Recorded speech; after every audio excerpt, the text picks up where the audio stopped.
क्या आप जानते हैं कोई अपराध करके कितना भी बचने की कोशिश करे, सच को दबा दे, लेकिन एक ना एक दिन सच्चाई बाहर आ ही जाती है। जैसे जैसे नया दौर आ रहा है, इन्वेस्टिगेशन करने के तरीके में भी बदलाव आ रहे हैं। एजेंसीज केसेस की इन्वेस्टिगेशन में टेक्नोलॉजीज का बखूबी इस्तेमाल कर रही हैं। आज की घटना भी ऐसे ही टेक्नोलॉजी आर्टिफिशियल इंटेलिजेंस यानी एआई पर आधारित है। कैसे एआई ने ठंडे बस्ते में पड़े हुए केस को वापस से खोल दिया, कैसे एक माँ न्याय के लिए दशकों तक इंतजार करती रही। न्याय छोड़िए, अपराधी तक पकड़े नहीं जाते हैं, लेकिन फिर एक उम्मीद की किरण जगी। नमस्कार दोस्तों, तो क्या हाल चाल है आपके। आज हम बात करने वाले हैं रंजनी अंचल केस के बारे में। इस घटना की शुरुआत होती है केरल के कोल्लम डिस्ट्रिक्ट में आने वाले अंचल नामक जगह से। ये एक अर्बन टाउन है। यहीं पर एक लोकेलिटी पड़ती है एरम। इसी जगह पर एक किराए के घर में एक छोटी सी फैमिली रहा करती थी। ये घटना तो फरवरी 2006 के दिनों की है, लेकिन आज 2025 में भी इसकी बात हो रही है। इसका रीजन आपको आगे पता चल जाएगा। तो इस घर में एक बूढ़ी माँ संथम्मा, इनकी 24 साल की बेटी रंजनी और रंजनी की 2 जुड़वा बेटियां जो कि 16-17 दिनों की थीं, ये लोग रहा करते थे। 4 लोगों का ये परिवार था। इन जुड़वा बेटियों के जन्म से रंजनी और संथम्मा बहुत खुश थे। अभी बच्चियों का नामकरण करना था, उनका बर्थ सर्टिफिकेट बनवाना था, काफी कुछ करना था। 10 फरवरी 2006 11 बजे के आसपास बूढ़ी माँ संथम्मा अंचल के पंचायत ऑफिस जाती हैं जुड़वा नातिन के बर्थ सर्टिफिकेट बनवाने की जानकारी लेने के लिए। अब घर में केवल 3 लोग ही मौजूद रहते हैं, रंजनी और इनकी दोनों जुड़वा बेटियां। 11:30 बजे तक जब संथम्मा पंचायत ऑफिस से घर पर आईं और जैसे ही भिड़काया हुआ दरवाजा खोलकर घर के अंदर प्रवेश किया, सामने लिविंग रूम की दशा को देखकर इनकी हालत खराब हो जाती है। फौरन ये चीखते चिल्लाते रोते बिलखते बाहर निकली। आस पड़ोस के लोगों को बुलाने लगी। आवाज सुनकर तुरंत लोग अपने अपने घरों से बाहर निकलते हैं। रास्ते से वार्ड मेंबर भी गुजर रहे थे, वो भी यहाँ पर पहुंचे। संथम्मा बहुत डरी सहमी थी और अपने घर की तरफ इशारे कर रही थी। जब वार्ड मेंबर और गांव के लोग घर के अंदर जाते हैं तो इनकी भी हालत खराब हो जाती है। लिविंग रूम में फर्श पर रंजनी रक्त में लथपथ पड़ी हुई थी। इनके शरीर के अलग अलग हिस्सों से रक्त प्रवाहित हो रहा था। गले पर कट का निशान था, जैसे कि पूरे शरीर पर किसी तेजधार हथियार से हमला किया गया हो। कुछ लोगों ने एक बेडरूम में झांक कर देखा तो बेड पर 17 दिनों की जुड़वा बेटियों का भी शव पड़ा हुआ था। उनके गले पर भी कट के निशान थे। आनन फानन में लोगों ने पुलिस को इसकी सूचना दी। फौरन ही अंचल थाने की पुलिस मौके पर पहुंचती है। संथम्मा तो अपनी बेटी की दशा को ही देखकर बेहोश हो गई थी। जैसे तैसे इन्हें नजदीकी डॉक्टर के पास ले जाया गया। इधर पुलिस अपने सीनियर्स को इन्फॉर्म करती है। इस घर के अंदर 3-3 कत्ल हुए थे। लोगों के अनुसार सुबह तक इस परिवार में सब कुछ ठीक था। इन्होंने सुबह तक सबको जीवित देखा था। पता चला कि रंजनी के परिवार को यहाँ पर आए हुए मुश्किल से 13-14 दिन ही हुए थे, यानी हफ्ते 2 हफ्ते। किराए का मकान यहाँ पर लिया था, यानी जुड़वा बच्चों के जन्म के बाद वो लोग सीधे इसी जगह पर आकर रहने लगे थे। इस केस को अंचल के उस समय के सीआई मिस्टर शनवास अपने हाथ में लेते हैं। थाने में अननोन के खिलाफ कत्ल का मुकदमा दर्ज कर इन्होंने अपनी टीम के साथ तफ्तीश शुरू कर दी। शवों की दशा को देखकर लगा कि कत्ल हुए 1 से 1.5 घंटे ही हुए थे, या फिर उससे कम समय, क्योंकि अभी भी यहाँ पर रक्त प्रवाहित हो रहा था। आगे पोस्टमार्टम के लिए शवों को सरकारी हॉस्पिटल भिजवा दिया गया। पुलिस को शुरुआत में इतना तो समझ में आ गया कि ये कत्ल लूटपाट के लिए नहीं हुआ है। घर से कोई भी कीमती चीज गायब नहीं थी। यहाँ पर कोई जबरदस्ती आया हो इसका भी सुराग नहीं मिला। ये 2006 का समय था, ऊपर से गांव जैसा इलाका। ऐसी जगह पर सीसीटीवी कैमरे भी नहीं लगे होते हैं। मोबाइल फोन भी हर किसी के पास होते नहीं थे। पुलिस अपना इन्वेस्टिगेशन करने के लिए ओल्ड स्टाइल मेथड अपनाती है, यानी लोगों से पूछताछ करना। गांव के ग्रामीणों ने इस घर के आसपास किसी अनजान को आते हुए देखा हो, इस परिवार के करीबी लोग कुछ जानते हों। यह मामला काफी बड़ा था। दिन के वक्त लोगों के बीच एक परिवार के 3-3 लोगों के कत्ल हो गए थे। गांव के लोगों में भी दहशत बन गई थी। यहाँ घर के ही पड़ोस में एक फैमिली थी। पूछताछ के दौरान उन्होंने बताया कि संथम्मा की चीख पुकार सुनने से कुछ समय पहले एक 2 व्हीलर गाड़ी की आवाज यहाँ रास्ते से गुजरते हुए सुनी थी। उस वक्त कार्स, मोटर बाइक्स वगैरह गाँव में उतना आते जाते नहीं थे। लोग साइकिल से यूज किया करते थे, इसीलिए एक परिवार का 2 व्हीलर की आवाज पर ध्यान गया था। उधर घर की छानबीन करने पर पुलिस के हाथ एक आरसी बुक लगता है, यानी रजिस्ट्रेशन सर्टिफिकेट। ये एक तरह से व्हीकल का डॉक्यूमेंट होता है जो बताता है कि यह व्हीकल इस इंसान के नाम पर है। इसी बीच जो संथम्मा थी, यानी रंजनी की माँ, उन्हें होश आया। अब पुलिस इनसे भी पूछताछ शुरू करती है। रंजनी पहले कोल्लम के अलैमोन में रहा करती थी, वहीं पर पढ़ाई करती, छोटे मोटे काम करती। इनकी माँ संथम्मा और पिता के बीच काफी समय पहले ही डाइवोर्स हो चुका था। डाइवोर्स के बाद पति ने संथम्मा और बच्चों को घर से निकाल दिया। उन्होंने किसी और से शादी कर ली। यहाँ संथम्मा अकेले ही मेहनत मजदूरी करके बच्चों को पालती पोसती हैं, पढ़ाती लिखाती हैं। ये अपनी बड़ी बेटी के साथ एर्नाकुलम में रहा करती थी। छोटी बेटी रंजनी तो अलैमोन में थी। रंजनी जहाँ पर रहती थी वहाँ पड़ोस में एक लड़का भी था, दिविल कुमार। वो आर्मी में जवान था, पंजाब के पठानकोट के आर्मी कैंप में पोस्टेड था। जब भी वो घर आता तो पड़ोसी होने के कारण रंजनी से मुलाकात होती थी। धीरे धीरे दोनों में बातचीत बढ़ी, दोस्ती हुई, दोस्ती प्यार में बदल गई। रंजनी की एक मौसी थी, यानी माँ की बहन ललिथम्मा। ये कन्ननलूर में रहा करती थी। रंजनी अपने मौसी ललिथम्मा से काफी करीब थी। उनसे ये अपनी सारी बातें शेयर किया करती थी। साल 2005 के सितंबर-अक्टूबर के महीने में रंजनी ने अपने मौसी को एक चीज बताई। इसने कहा कि ये 6 महीनों की गर्भवती है, यानी प्रेग्नेंट है। ऐसा सुनकर मौसी हैरान रह जाती हैं। रंजनी ने आगे कहा कि इसके पेट में पलने वाला बच्चा दिविल कुमार का है। इसे भी 6 महीनों के बाद पता चला कि ये गर्भवती है, जब इसकी बॉडी में कुछ बदलाव दिखने लगे। रंजनी इसके बारे में पहले तो दिविल कुमार से बात करती है कि अब इन्हें शादी करनी चाहिए, ये तुम्हारे बच्चे की माँ बनने वाली है। एक तरफ रंजनी को यह भी लगता था कि दिविल कुमार इसे शादी करेगा, इसे अपनाएगा, उसके बाद ये खुशी खुशी बच्चे के साथ जीवन व्यतीत करेंगे। लेकिन इधर दिविल कुमार रंजनी से शादी करने को इनकार कर देता है और कहा कि बच्चे को गिरा दो, हमें ये नहीं चाहिए। रंजनी के प्रेगनेंसी की बात पता चलने के बाद दिविल कुमार इससे दूरी बनाने लगा। ये लगातार बच्चे को गिराने का दबाव भी दे रहा था। एक तो रंजनी की शादी नहीं हुई थी, ऊपर से गर्भवती थी, इसीलिए ऐसी खबर लोगों के बीच नहीं आनी चाहिए। अगर आया तो बदनामी होगी। इनकी सारी बातें दबी आवाज में ही चल रही थीं। आगे रंजनी को अपनी माँ संथम्मा को इसके बारे में बताना पड़ता है। पहले तो उन्हें भी यकीन नहीं हुआ। वो एर्नाकुलम से भागकर रंजनी के पास आई। ये अपनी बेटी पर बहुत गुस्सा होती हैं, डांटती फटकारती हैं। दिविल की हरकतों से इन्हें लगा कि उसने बेटी को झूठे सपने दिखाकर फायदा उठाया है, शारीरिक शोषण किया है। इसको लेकर ये दिविल के घर पर भी जाती हैं, उसके घर वालों से बात करती हैं। उस समय दिविल अपने ड्यूटी पर जा चुका था, पठानकोट। यहाँ दिविल के घर वाले उल्टा रंजनी के कैरेक्टर पर ही सवाल उठाने लगे कि ये ऐसी है, वैसी है। ये मामला धीरे धीरे गांव में भी फैल जाता है, जिसके बाद माँ को बेटी को लेकर यहाँ से जाना पड़ा। ये लोग थिरुवनंतपुरम जाते हैं, अपने जान पहचान वाले और समाज से दूर, क्योंकि वहां पर लोग बेटी को भला बुरा बोल रहे थे। जबकि दिविल ने शादी का झांसा देकर फायदा उठाया था और पठानकोट भाग गया। वो आदमी दोबारा अपने घर पर भी नहीं आता है। उसके घर वाले संथम्मा और रंजनी को धमकियां भी दे रहे थे। दिविल ने कहा था कि बच्चा गिरा दो। रंजनी की माँ ने भी कहा कि हम अभी बच्चा नहीं संभाल सकते, उसे गिराना ही उचित होगा। मगर रंजनी ऐसा नहीं चाहती थी। ये बच्चे को दुनिया में लाना चाहती थी, पालना पोसना चाहती थी। आगे माँ बेटी को लेकर डॉक्टर के पास जाती हैं चेकअप के लिए। अभी तक प्रेगनेंसी को 6 से 7 महीने हो गए थे। डॉक्टर ने कहा कि बच्चा गिराना ठीक नहीं होगा, बहुत लेट हो चुका है। पता चला कि रंजनी की कोख में जुड़वा बच्चे हैं। डॉक्टर ने समय भी बता दिया कि इतने दिनों में डिलीवरी होगी। अब माँ तो माँ होती हैं। संथम्मा भी मान गई कि बच्चा नहीं गिराएंगे। ये बेटे के विचारों से सहमत हो गई। आगे ये जैसे तैसे करके बच्चे के डिलीवरी के लिए पैसों का इंतजाम करती हैं। समय के अनुसार 22-23 जनवरी 2006 के आसपास रंजनी थिरुवनंतपुरम के एसएटी हॉस्पिटल में एडमिट हुई। इनके एडमिट होते ही हॉस्पिटल में एक आदमी आता है। ये रंजनी के पास गया और कहा कि अगर डिलीवरी के समय ब्लड की जरूरत हो तो ये तैयार है, ये अपना ब्लड आपको डोनेट कर देगा। ये आदमी काफी फ्रेंडली तरीके से रंजनी और संथम्मा से मिलता है। इनके आसपास ही ये हॉस्पिटल में घूम रहा था। डॉक्टर जो भी दवाई बोलते लाने को मेडिकल स्टोर से लाकर यही आदमी रंजनी को देता था। आखिर ये आदमी है कौन, कहाँ से आया, ये इतनी मदद क्यों कर रहा है, ब्लड देने तक को तैयार हो गया। रंजनी और संथम्मा इसके बारे में से पूछते हैं।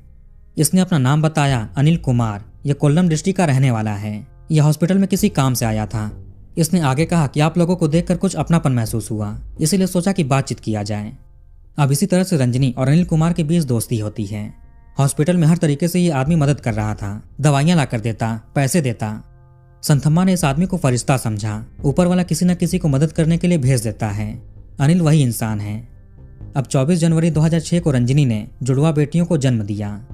लोग बहुत खुश थे। सब कुछ अच्छे से हुआ, कोई कॉम्प्लिकेशन नहीं आया और न ही ब्लड वगैरह की जरूरत पड़ी। माँ बेटी अनिल को अपनी सारी आपबीती बताती हैं कि ऐसी ऐसी बात है। दिविल नामक आदमी ने रंजनी का फायदा उठाकर छोड़ दिया और भाग गया। अनिल आश्वासन देते हुए कहता है कि आपके साथ है, हर तरीके से मदद करेगा, आप लोगों को न्याय दिलाएगा। बच्चों के जन्म के बाद रंजनी और संथम्मा वापस कोल्लम के अपने गांव जाने वाले थे। अनिल ने सुझाव दिया कि वहां पर मत जाइए, लोग बातें करेंगे कि बिन ब्याही लड़की जुड़वा बच्चियों को लेकर आई है। इससे बच्चों की परवरिश में और माँ पर असर पड़ेगा, बेकार में आप लोग दुखी होंगे, इससे अच्छा कहीं और रहिए। आगे संथम्मा घर से कुछ किलोमीटर दूर अंचल नामक गांव में एक किराए का मकान लेती है। कथित तौर पर अनिल ने मकान दिलवाने में सहायता की थी। हॉस्पिटल से सीधे इसी घर में रंजनी अपने बच्चों को लेकर आती है। रंजनी को जब समाज में बुरा भला कहा जा रहा था, कैरेक्टर पर सवाल खड़े हो रहे थे। यह भी कहा जा रहा था कि दिविल कुमार जो कि सेना का एक जवान है, उसने शादी से इनकार कर दिया, इसीलिए लड़की उसको बदनाम कर रही है। अगर शादी हो गई तो अच्छी जिंदगी बीतेगी, इसीलिए ऐसा कर रही है। इन्हीं सब झूठे आरोपों से परेशान होकर रंजनी और संथम्मा ने मिलकर केरला के वुमेन राइट्स कमीशन में एक एप्लीकेशन लिखकर गुहार लगाई कि बच्चों का पिता इन्हें अपनाने से इनकार कर रहा है, ये कहाँ जाएंगे, बच्चों की परवरिश कैसे होगी। दिविल कुमार ही बच्चों का असली पिता है, उसका डीएनए टेस्ट होना चाहिए। समाज की बदनामी को लेकर ऐसा लीगल स्टेप उठाना पड़ा, वरना रंजनी अकेले ही बच्चों की परवरिश करने को तैयार थी। दिविल के परिजन भी रंजनी के कैरेक्टर पर सवाल उठा रहे थे।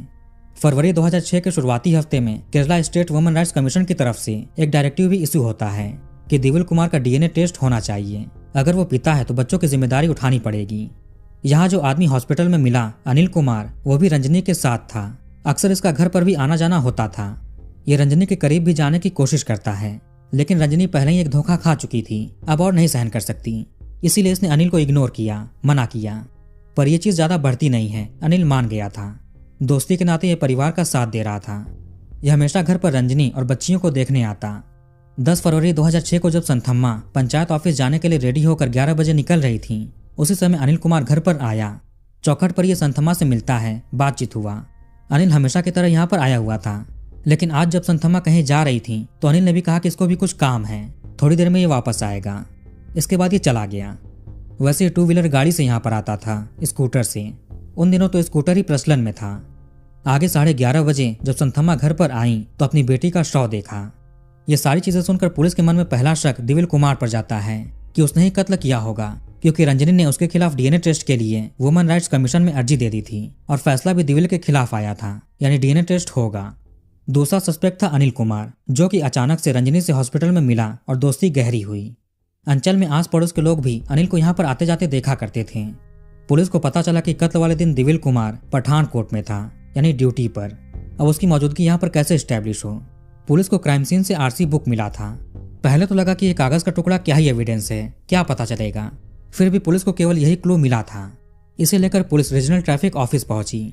यहाँ से इस आरसी को लेकर काफी जानकारी मिलती है। हो सकता है कि जिस पड़ोसी ने 2 व्हीलर गाड़ी की आवाज सुनी वही कातिल हो। उसकी ही जेब से कत्ल करने के दौरान ये डॉक्यूमेंट गिरा हो। नाम और एड्रेस के अनुसार गाड़ी के ओनर तक पहुंचा जाता है। ओनर को आइडेंटिफाई भी कर लिया गया। यहाँ गाड़ी के ओनर ने बताया कि अपनी 2 व्हीलर को बेचना चाहता था। इसने तिरुवनंतपुरम के पास श्री करियम नामक जगह पर एक शॉप में गाड़ी को रीसेल के लिए दे दिया था। अब गाड़ी चूंकि बेचनी थी तो गाड़ी के कागजात भी देने ही पड़ेंगे, इसलिए इन्होंने सारे डॉक्यूमेंट शॉप में दे दिए थे। कुछ हफ्ते 2 हफ्ते पहले गाड़ी बिक भी गई थी। अब पुलिस उस सेकंड हैंड व्हीकल डीलर की शॉप पर जाती है, श्री करियम। शॉप पर स्टाफ से पता चला कि इस आरसी डॉक्यूमेंट वाली गाड़ी को 2 आदमी खरीदने के लिए आए थे। एक आदमी थोड़ा गोरा और क्लीन शेव में था और दूसरा आदमी दाढ़ी वाला था। यहाँ से पुलिस को एक चीज कंफर्म होती है, उस समय पुलिस के पास दिविल कुमार की कोई भी फोटो वगैरह नहीं थी। संथम्मा ने अपने अनुसार उसका डिस्क्रिप्शन बताया था कि ऐसा ऐसा दिखता है। वही डिस्क्रिप्शन यहाँ शॉप वाले स्टाफ से भी पता चला, यानी उन दोनों आदमियों में से एक आदमी दिविल कुमार था, मगर दूसरा कौन था। पुलिस को पता चला कि उस दूसरे वाले आदमी को शॉप पर काम करने वाला एक लड़का जानता है। गाड़ी खरीदने के बाद दूसरा वाला आदमी यहाँ दुकान पर आया था। उसने उस लड़के को अपने साथ ले गया, कहा कि गाड़ी का टायर पंचर है, चलकर ठीक कर दो। अब पुलिस उस लड़के को बुलवाती है। पता चला कि ये शॉप पर है ही नहीं, वो कहीं गया हुआ है। उन दिनों मोबाइल वगैरह भी सबके पास नहीं होते थे, इसलिए कॉल करके उसको शॉप पर नहीं बुला सकते। वो बताकर भी नहीं गया था कि कहाँ गया है और कब तक आएगा। अब पुलिस की एक टीम रोज शॉप पर आने लगी और लड़के के बारे में पता करने लगी। उधर एक टीम दिविल के घर पर पहुंची। संथम्मा ने एड्रेस दिया था। पता चला कि दिविल कुमार कई दिनों से घर पर नहीं आया है। यह भी नहीं पता कि वो कहाँ पर है। पठानकोट से भी वो अप्रैल तक की छुट्टी लेकर गायब हो चुका था। पुलिस ने जैसे तैसे सोर्सेस लगाकर पता किया कि कुछ वक्त पहले दिविल कुमार किसी शादी के फंक्शन में गया हुआ था। वहां ग्रुप में फोटो क्लिक कराया था। यहीं से पुलिस दिविल कुमार की फोटो का इंतजाम करती है। इसके अलावा कोई और फोटो नहीं था। दिविल के घर वाले भी पुलिस का सहयोग नहीं कर रहे थे, क्योंकि इसके खिलाफ कोई पुख्ता सबूत नहीं था। कत्ल के समय ये ड्यूटी पर था, इसकी मौजूदगी इलाके में नहीं थी, इसीलिए पुलिस परिवार पर ज्यादा प्रेशर भी नहीं दे सकती थी। इधर श्री करियम की रिसेल शॉप पर चक्कर लगाते लगाते एक दिन वो पंचर बनाने वाला लड़का मिल जाता है। इसने थोड़ा सोचकर बताया कि हाँ, गाड़ी खरीदने वालों में से एक आदमी यहाँ पर आया था, इसे अपने साथ ले गया पंचर बनाने के लिए। लड़के ने आगे एक और चीज बताई कि रास्ते में उल्लूर केशवदासपुरम रोड पर एक मस्जिद के करीब एक एटीएम पर वो रुकता है और वहां से पैसे निकाले। उसके बाद वो पंचर बनवाने ले गया। यहाँ सीआई शनवास को इसमें बहुत बड़ा सुराग मिलता है। अभी एटीएम के बैंक जाते हैं, वहां से ट्रांजैक्शन डिटेल्स निकलवाते हैं। ये बैंक मैनेजर के साथ बैठकर हजारों ट्रांजैक्शन डिटेल्स देखते हैं। ऐसे करते करते एक बैंक अकाउंट मिला पठानकोट का। उसी अकाउंट से यहाँ उल्लूर वाले एटीएम से पैसे निकाले थे और अक्सर ही निकाले जाते थे। उस बैंक अकाउंट होल्डर का नाम था राजेश कुमार। पठानकोट का नाम मिलते ही पुलिस को याद आया कि दिविल कुमार भी पठानकोट में पोस्टेड था। अब ये राजेश है कौन? इसके बैंक अकाउंट में और भी अंदर जाने पर मिला कि पठानकोट के अलावा यहाँ उल्लूर, नासिक, दिल्ली, नागपुर ऐसी जगहों से भी पैसे विड्रॉ हो रहे थे। रंजनी और दोनों बच्चों के कत्ल से पहले यहाँ आसपास के ही इलाके से पैसे निकाले जा रहे थे, लेकिन कत्ल के बाद अलग अलग जगहों से विड्रॉ होने लगे। लास्ट विड्रॉल नागपुर से हुआ। अब राजेश के बारे में पुलिस और भी खंगालती है। ये आदमी कन्नूर के श्रीकंदपुरम का रहने वाला था और ये आर्मी का जवान था, पठानकोट में पोस्टेड था। पता चला कि जनवरी 2006 से ये आदमी छुट्टी पर है। दिविल और राजेश आर्मी में थे और दोनों सेम ही रेजिमेंट में थे। ऐसे दोनों का कनेक्शन मिलता है। अब पुलिस ने पठानकोट के आर्मी ऑफिशियल से बात की, उनको सारी चीजें बताया जाता है। इधर जब आर्मी ने दिविल और राजेश से कांटेक्ट करने की कोशिश की तो पता चला कि ये दोनों गायब हैं, कांटेक्ट नहीं हुआ। इन्हें मार्च 2006 में आर्मी डिजर्टर डिक्लेयर कर देती है। आर्मी ने राजेश की फोटो पठानकोट से फैक्स के जरिए केरला पुलिस को भेज दी। ऐसे करके दिविल और राजेश दोनों की फोटो मिल जाती है। जब पुलिस ने राजेश की फोटो संथम्मा को दिखाया तो उसे देखकर वो भी दंग रह गईं। उन्होंने कहा कि यह आदमी तो अनिल कुमार है, यही हॉस्पिटल में मिलने के लिए आया था, मदद की थी, घर पर भी आता था। यानी ये दिविल का दोस्त राजेश अनिल बनकर रंजनी के करीब जाने की कोशिश की थी। क्या दिविल ने प्लान करके इसको यहाँ पर भेजा था ताकि हर एक्टिविटी पर नजर रख सके और मौका देकर कत्ल कर दे? संथम्मा को अब समझ में आया कि क्यों अनिल उर्फ राजेश रंजनी को अपने साथ ले जाने को कहता था, मां से दूर ले जाने की कोशिश करता था ताकि कत्ल कर सके। राजेश ने 10 फरवरी को संथम्मा और रंजनी को उनके घर में बात करते हुए सुन लिया था कि संथम्मा पंचायत ऑफिस जाएंगी आज। इसका मतलब कि रंजनी घर पर अकेली होगी। उस समय संथम्मा को लगा था कि बाहर कोई है। जब ये बाहर निकली तो राजेश उर्फ अनिल खड़ा था। वो काम का बहाना देकर वहां से चला गया। जब संथम्मा घर से गई होंगी तभी वो आदमी यहाँ पर आया होगा और कत्ल किया होगा। पोस्टमार्टम के दौरान डॉक्टर ने जुड़वा बच्चों की डीएनए प्रोफाइलिंग के लिए सैंपल्स कलेक्ट करके रख लिए थे। कोर्ट की तरफ से भी ऑर्डर आया कि डीएनए होना चाहिए, जो कि Rajiv Gandhi centre of biotechnology में होना था। यहाँ पर दिविल फरार था, अब बस उसको पकड़ना था और डीएनए जांच कराना था। अगर मैच हुआ तो कत्ल में उसका डायरेक्ट इन्वॉल्वमेंट मिलेगा। बच्चों से छुटकारा पाने के लिए उसने कत्ल करवाया अपने दोस्त से। दोनों ही सस्पेक्ट फरार थे। केरला पुलिस उन्हें ढूंढने की तमाम कोशिश करती है। जहां जहां हो सकता था वहां पर पता किया गया। सारे घोड़े खोल दिए जाते हैं। हर तरीके से ढूंढने की कोशिश की। उनके परिवार पर नजर रखा गया, कभी तो वो इनसे संपर्क करेंगे। धीरे धीरे समय बीत रहा था। पुलिस को दिविल और राजेश का कहीं पता नहीं चला। पुलिस अपनी पूरी जान लगा देती है लेकिन कुछ नहीं मिलता। अब 2006 से 2010 आ जाता है। मां संथम्मा ने केरला हाई कोर्ट में यह केस सीबीआई को सौंपने की अर्जी लगाई। अदालत के आदेश पर फरवरी 2010 में यह केस सीबीआई को सौंप दिया गया। सीबीआई की भी वही थ्योरी निकली कि दिविल के ऊपर डीएनए टेस्ट कराने का आदेश आया था और ये रंजनी और बच्चों से छुटकारा पाना चाहता था। अगर मैच हो गया तो सारे खर्च इसको उठाने पड़ेंगे, पैसे देने पड़ेंगे, इसीलिए इसने कत्ल करवाया। सीबीआई भी दिविल और राजेश को ढूंढने की कोशिश करती है। पुलिस ने उनका इन्फॉर्मेशन देने पर 50,000 रुपए का इनाम रखा था, जिसे सीबीआई ने आगे बढ़ाकर 2 लाख कर दिया। इन्होंने 2013 में एर्नाकुलम कोर्ट में चार्जशीट भी दाखिल कर दी, मगर सस्पेक्ट अभी तक मिले नहीं थे, पकड़े नहीं गए थे। इन्हें ढूंढने के सारे प्रयास किए जा रहे थे, मगर कुछ भी पता नहीं चल रहा था। धीरे धीरे ये केस ठंडा पड़ने लगा। अब इस केस में कोई भी चीज अपडेट नहीं होती है। ये केस ऐसे ही फाइल में पड़ा रहा, धूल खाता रहा। अब आते हैं 2013 से 2023-24 में। इन दिनों केरला के ADGP law and order Manoj Abraham थे। इन्होंने सोचा कि जो भी पुराने अनसॉल्व्ड केसेस हैं, क्यों न उनको आज की टेक्नोलॉजी के जरिए सॉल्व करने की कोशिश की जाए। ऐसे ही अलग अलग फाइल्स पढ़ने के दौरान रंजनी का केस सामने आता है। हालांकि ये केस ऑलरेडी सीबीआई के पास था। केरला पुलिस को इसे इन्वेस्टिगेट करने की कोई जरूरत नहीं थी।